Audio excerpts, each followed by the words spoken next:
Hi everybody, it's Charlotte. I'm posting this video to go along with the PowerPoint presentation that I posted on the Unit 1 of the course, Indigenous Ways of Knowing. I did want to give you a chance to go through some of the readings before I posted this, so hopefully you've had a chance to do that. And this is really just, again, just something that will help you get through this PowerPoint presentation, hopefully a little bit more easily. So hopefully you had a look at the link that I suggested on the first slide there. What is a worldview?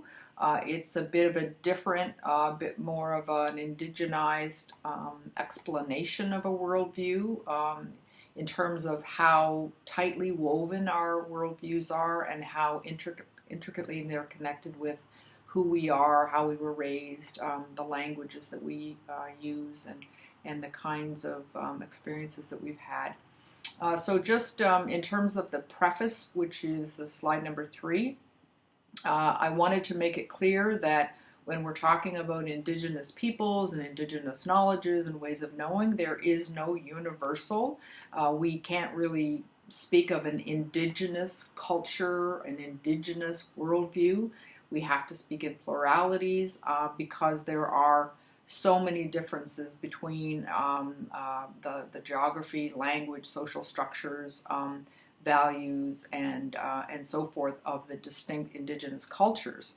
However, having said that, we really do have to be able to speak about it in some way, and so we try what I try to do, and what many of us try to do, is find common ground that we can speak of, and really continuing to emphasize the plurality of Indigenous peoples and our worldviews.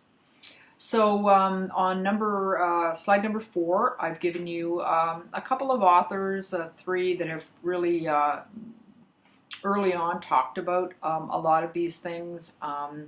And just the fact that many Indigenous societies, like every other society, have always developed their philosophical, foundations, their knowledge systems, their systems of government, medicine, and so forth. And so one of the things that distinguishes Indigenous knowledge systems and Indigenous knowledge itself are these 5 basic principles, which the first is we call holism, which is really talks about how so this can be applied to a person. So we talk about a person not just in the time in which they're living today, but in the entirety of their life, and so over many generations, or many generations of their own life, and also in the context of many generations of their family and their culture. But also when we're talking about health, obviously we talk a lot about holism, which means that we think about all of the different dimensions of health: mental, physical, emotional, and spiritual. Personalism is really the principle upon which people value one's autonomy, their sense of agency, their freedom to act in ways that are self-determining for them. Relationality is the notion that all things are interconnected, and that doesn't mean just the natural world, but it means social connections, community connections, and so that we can't really understand something in isolation from its connection to many, many other things. The principles of balance and harmony among all things, and so not only do we understand things as being relational, but that in order for all of those different elements of life and of the cosmos and of the natural world to be healthy, they should be in balance and harmony with one another. And then the final one goes along with all the rest, which is that we, in order to ensure balance and harmony, we must have reverence and respect for all other beings, whether they be human or otherwise.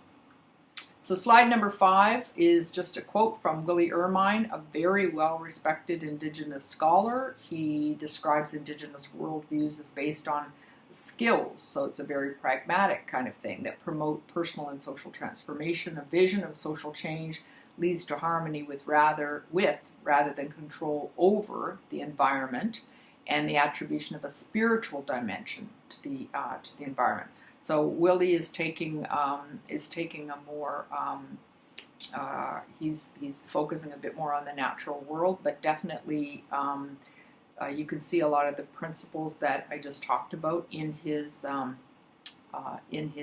quote here, and that connection to nature and the natural world is very much something that is common among many Indigenous peoples across the globe.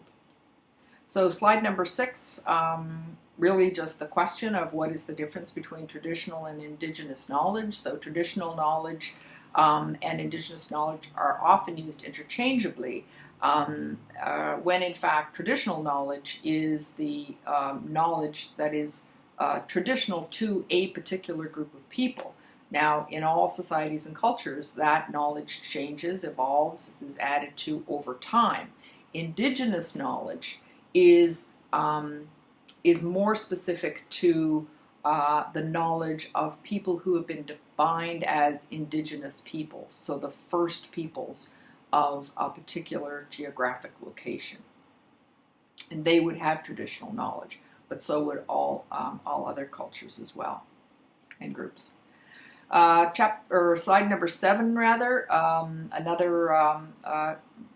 some information. Again, this is a quote from Marlene Brett Castellano, another very well-respected Mohawk elder and scholar. If you haven't read anything by Marlene, you should try. Her stuff on ethics is amazing. But again, she's talking about how Indigenous knowledge originates from multiple sources, including teachings, observations, revelations, so people's visions, dreams, predictions. But that she becomes a bit more practical here, talking about how Indigenous knowledge can provide a system, a knowledge system, so a framework for us to learn about Indigenous worldviews and always lessons for living a good life. And that term comes up a lot. Living in a good way, living a good life, means all of those things that I talked about earlier in terms of respect, reverence, balance, harmony, and things like that. Again, traditional knowledge as the counterpoint is knowledge that is local. Again, it is specific to a group of people that may or may not be Indigenous. Again, it is cumulative and dynamic, which means it changes all the time, and knowledge builds on previous knowledge, which of course is going to evolve over time. And it is based on the experiences of a specific group of people. That's why it's called traditional. It's traditional to that group of people. And this is just more information on slide number 9, which is basically saying that traditional knowledge is based on a worldview, right? And so that worldview, so that way of seeing the world, informs beliefs, attitudes, behaviors, including health behaviors, right? But knowledge also, so if you think about what a worldview is and how traditional knowledge is based on that worldview is really about the philosophy of that group of people. Like, what do they believe about the meaning of our existence? Cosmology is really just about the stars, the universe. Geography is about place and how does place influence how we see things, and then they go into everything else from biology to farming to food gathering and how we socialize, right? And all of those things inform our worldview and become our knowledge systems. And that traditional knowledge is used locally to make decisions about life and how you treat other people and how you relate to the environment and with the Creator, if that's part of people's worldview, right? And so if you think about knowledge as an outcome of a worldview that does change over time, and that it has a practical application as well. Slide number 10 is it's some information again from some leading authors. And this is back to that notion of living a good life, right? And so these are some, but this is definitely not an exclusive list of some of the principles that are taught within Indigenous knowledge systems and Indigenous worldviews, right? And so I won't go over them, but you can see that they have at their base a lot of the principles that I talked about: balance and holism and respect, and connection to the natural world and to one another. Slide number 11 talks about where we can find traditional Indigenous knowledge. So now we're talking about Indigenous knowledge that is traditional to Indigenous groups, right? And so we find that knowledge in the language of Indigenous peoples, in the ceremonies and social activities in which we would be partaking, in the stories, teaching, songs, poetry, theater, all of the arts-based expressions of our worldview and our knowledge, definitely through elders and knowledge keepers who are very well respected in Indigenous communities, but also in things like maps and markers and drawings, and then in the activities of daily life. You know, how do you cook food? How do you prepare food? How do you discipline your children? Ties to the land, and that would be including how do we gather the food that we're going to eat. Slide number 12 talks specifically about language. So language plays a critical role in the expression of worldview and our knowledge systems. Language creates reality. And so one of the things that we know about many Indigenous languages is that they are verb-based rather than the English language, which is noun-based. And so the example that I think is one of the most useful ones I've heard is that, you know, in English we say we see rain as a noun, as a thing, whereas in many Indigenous language that would be described more as the act of water falling from the sky. So that's a verb, that's an action. And so just in the simple or seemingly simple things like that, whether something is noun or verb based, you can change the meaning or the truth of a particular concept, right? Obviously, we use language to share all of those worldviews, values, and how we should be engaging in relationships and responsibilities to things like one another and the land and the cosmos, right? One of the concerns that people have, when we talk about colonization and colonialism, is that when you destroy a language, which many have been destroyed, then the pathways to expressing and sharing those values are also destroyed. So you in many cases, if you destroy a language, you can literally be destroying a culture, which is why they call it cultural genocide. Traditional ceremonies are one way of engaging Indigenous knowledge, right? And so people have an opportunity to practice some of those ways of understanding through spiritual connectedness to one another, also to the natural world and the cosmos, and to share teachings. So a lot of ceremonies involve storytelling and teachings about some of the worldviews and principles by which people should live their lives. The medicine wheel is one framework, one model, one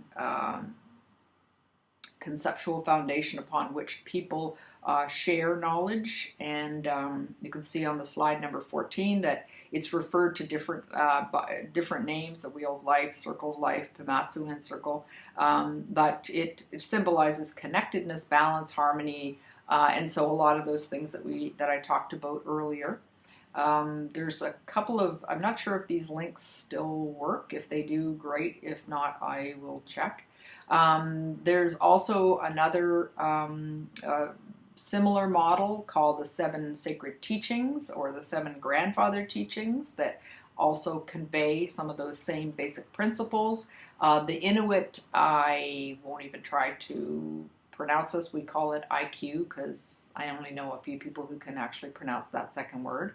But this is the foundation of Inuit belief systems and values and knowledge, right? And so, again, the purpose in an Inuit worldview, the purpose of being, the purpose of life is to contribute to living a good life, right? And it is more active. So rather than values like honesty and love and, courage and things like that you would see in most value statements, the values are very active. And so working for the common good is a value, respecting all living things, maintaining harmony, not just the act of harmony and balance, and then planning and preparing for the future. Those are the basic values of Indigenous culture, Inuit culture. Then they have these other, again, the 6 guiding principles, which are serving, consensus decision-making, skills and knowledge acquisition, collaborative relationships, environmental stewardships, and resolving problems. And so these are not new. These are not things that people have developed since the turn of the century. These are millennia old. That Inuit people have been living this way for longer than anybody else has ever been here. Now, the question that I have at the end, you can choose to answer this question if you like. I'd love to hear what your thoughts are, but if you don't feel comfortable doing that and it's your first week, your first 2 weeks, then feel free to just reflect on the readings. Just give me your sense of what you've learned from the readings, what you've taken away from them. Anyway, I hope this was helpful, and I look forward to reading your responses. Take care.